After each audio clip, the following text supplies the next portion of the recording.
السلام علیکم۔ دعا زہرا کی خبر سنی تو پھر مجھے ایک دم سے یاد آیا کہ اقرار حسین اور فرح اقرار بھی اس میں بولے تھے۔ تو یہاں پر جو ہے میں تھمبنیل سب سے پہلے دکھا رہی ہوں کہ اس میں جو ہے وہ یہ 14 دن پہلے کی ویڈیو ہے۔ فرح اقرار نے اس پر بات کری تھی اور معافی کے لیے کہا تھا، اور اس کے ساتھ ساتھ فرح اقرار نے اب جو لاسٹ ویڈیو بنائی ہے اس میں انہوں نے کہا ہے کہ بس اب میں اس ٹاپک پہ بات نہیں کروں گی۔ اس کا تھمبنیل بھی میں آپ کو بھی دکھاتی ہوں۔ میرا ان لوگوں سے، دونوں میاں بیوی سے گزارش ہے کہ آپ لوگ حق اور سچ کی بات کرتے ہیں۔ جب آپ لوگ سامنے آئے تھے تو ہم لوگوں نے یہی سوچا تھا، اور میری سب سے زیادہ امیدیں یہ تھیں کہ آپ لوگ حق اور سچ کی بات کرنے والے لوگ ہیں، اور جب اقرار حسین بول رہے ہیں تو یقین کر لیجیے، یہ والا تھمبنیل دیکھ سکتے ہیں آپ لوگ، یقین کر لیجیے کہ وہ سچ ہی بولیں گے اور حق ہی بولیں گے۔ تو اقرار بھائی کسی چیز سے بھی نہیں ڈرتے، اور اقرار بھائی سے میری یہ گزارش ہے کہ خدا را آپ آگے آئیں اور اس معاملے کو کور کریں۔ آپ نے جو اپنی لاسٹ ویڈیو میں کہا ہے کہ اب وہ اس چیز پر ویڈیو نہیں بنائیں گے یا بات نہیں کریں گے یا یو ٹرن کہہ لیجیے، لیکن اس طریقے سے مطلب گینگ بنا دینا اور گاؤں کے غریب لوگوں کو اٹھا کر جو ہے وہ اسے کسی ایسے جیل میں ڈال دینا، یہ کہیں کہ کوئی گینگ نہیں ہے۔ ہم گینگ اس چیز کو مانیں گے جس پر ہم یہ کہہ سکتے ہیں کہ بیرون ملک سے کوئی ان کی ویڈیوز برآمد، کوئی ان کے پاس سے کیسٹیں، کوئی ایسی گندی چیزیں، اور کوئی نکاح کی کوئی تھبی ہو۔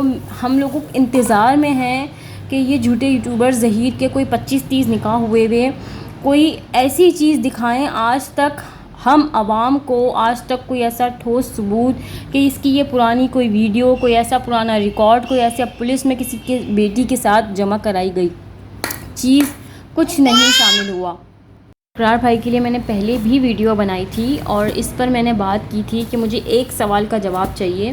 وہ ویڈیو آپ دیکھ سکتے ہیں کہ ہمیں وہ جواب ملنا چاہیے۔ دوسرا یہ کہ ہم ان ملزمان میں سے سب کو، جس کو بھی دیکھ رہے ہیں، وہ ملزمان کوئی ایسے ہتھ کنڈوں والے ملزمان نہیں ہیں۔ اب میری آنکھوں دیکھا حال ہے کہ ایک ٹین ایج بچہ، 17-18 سال کا بچہ، جس کی بائک کے صرف چھوٹی عمر میں بائک چلانے پہ پولیس والوں نے اس کی بائک کے اوپر 2 شراب کی بوتلیں رکھ کے کہا کہ ہم تم پہ کیس بنا دیں گے۔ یہ تو یہاں کا، پاکستان کا، یہ تو ہمارے ملک کا حال ہوتا ہے کہ ہم لوگ پیسے کی خاطر کیا کچھ کرتے ہیں، اور صرف ان 33 لوگوں میں یہیں سے پتہ لگ جاتا ہے کہ کوئی ملزم نہیں ہے، کیونکہ زنیرہ مہام کا بھی نام لے دیا جا رہا ہے۔ تو مجھے بتائیے وہ گینگ کیسے ہو گیا، جو کہ 2 سے 3 سال سے ہم جس یوٹیوبر کو اپنی آنکھوں کے سامنے دیکھ رہے ہیں، اور اس یوٹیوبر کا ہم نے کبھی کسی قسم میں ہم نے ایسا نہیں دیکھا کہ کوئی سیکیورٹی گارڈز یا کوئی ایسی چیزیں یا کوئی ایسی باتیں ہم کیسے کہہ سکتے ہیں کہ یہ عوام زنیرہ مہام کا بھی نام لے رہی ہے گینگ کے اندر؟ یہ کیسی عوام ہے؟ ہمارے ملک کی عوام کیسی ہے؟ ہمارا ملک تو اتنا بھی انصاف نہیں کر سکتا کہ کوئی راتوں رات ان کا وزیر اعظم چینج کر دے، اور وزیر اعظم چینج کر دے تو ہم اس کو بھی ڈیفائن نہیں کر سکتے۔ ہمارے ملک کی بیٹی عافیہ صدیقی بھی تھی، ہم لوگ اس کے لیے بھی آواز اٹھا سکتے تھے، ولاگز پہ ولاگز بنا سکتے تھے، لیکن ہمارے ملک نے کچھ نہیں کیا۔ ہم صرف ایک ایسے غریب لڑکے کے لیے ہی ویڈیو بنا سکتے ہیں جو کچھ نہیں کر سکتا، جو کہ صرف تاریخ رقم کر رہا ہے کہ پرانی کوئی لو میرج ہو تو ہم اس کو اٹھا کر سامنے دکھا رہے ہیں۔ مجھے صرف اقرار حسین اور فرح اقرار سے یہ کہنا ہے کہ آپ لوگ حق اور سچ کی آواز بنتے ہیں، اور میرے حساب سے یہ ملک جو ہمارا ملک ہے، یہاں پر زیادتیوں کے علاوہ اور کچھ نہیں ہوتا۔ زیادتی کی بڑی مثال یہ لے لیجئے کہ آج کتنے مہینے ہو گئے بیٹی کو صرف اپنے باپ سے یہ کہتے صلح کر لیں، ہماری آنکھوں کے سامنے کتنا وقت ہو گیا۔ وہ ایک ایسی یوٹیوبر جس نے اس بچی کی آواز بنی، وہ اس تک کو برا کہا جا رہا ہے، اور گینگ پکڑا ہے، کیا گینگ پکڑا ہے؟ زنیرہ مہام بھی اس میں شامل ہے۔ آپ مجھے بتائیے، گینگ کا مطلب میری آنکھوں میں تو یہ آتا ہے کہ اس کے پاس سے کوئی گندی ویڈیوز کی کوئی لسٹ نکلے، کوئی گندی ویڈیوز کی CDRs، ایسے کوئی فون کالز، کوئی ایسے امریکہ، کوئی دبئی معلومات، کوئی ایسے نمبرز، کوئی ایسے اسلحہ بارود، کوئی مطلب ہمارے ذہنوں میں تو ایسا ہی آتا ہے نا کہ کوئی غنڈہ نامی کوئی شخص ہے جو کہ یہاں سے لڑکیاں منگواتا ہے، تو پرانی کوئی لڑکیاں، کوئی نکاح نامے کی تھبیاں، کوئی مطلب ایسا کوئی گروپ کہ بھئی یہاں سے کرتا تھا کہیں اور چلا جاتا تھا، کوئی ایسا مطلب کچھ بھی ایسا نہیں ہے، کچھ بھی ایسا ہمارے سامنے آج تک یہ یوٹیوبرز نہیں لا سکے.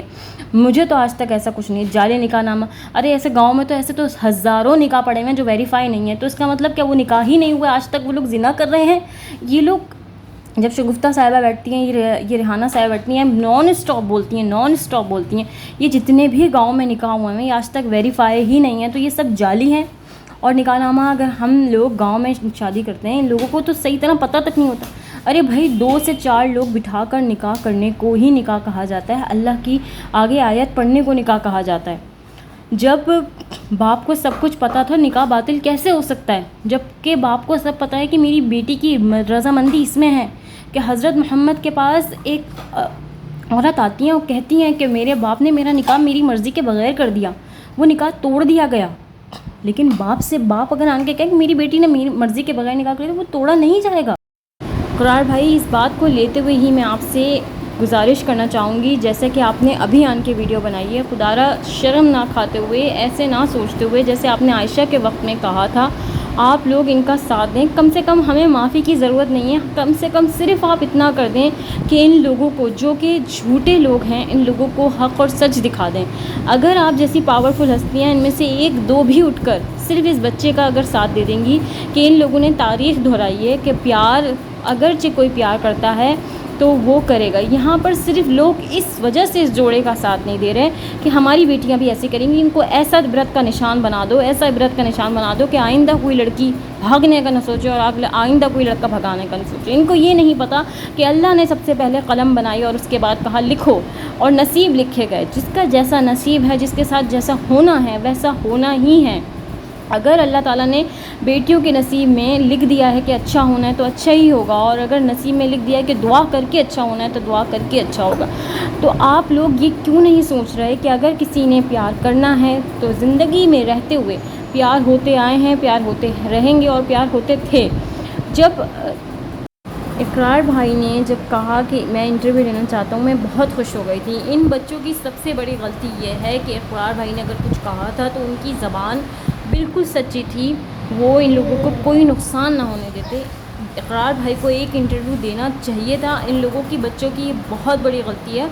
اگر اقرار بھائی لیتے ان کا انٹرویو تو سب بات اسی وقت طے ہو جاتی اور اسی وقت سارا کچھ طے ہو جاتا. ان لوگوں کی سب سے بڑی بچوں کی غلطی یہ ہے کہ انہوں نے اقرار حسین کو انٹرویو نہیں دیا، اور میں ان لوگوں کو اس چیز پہ غلط ہی کہہ رہی ہوں. کیا ضرورت تھی اقرار بھائی سے لڑنے کی؟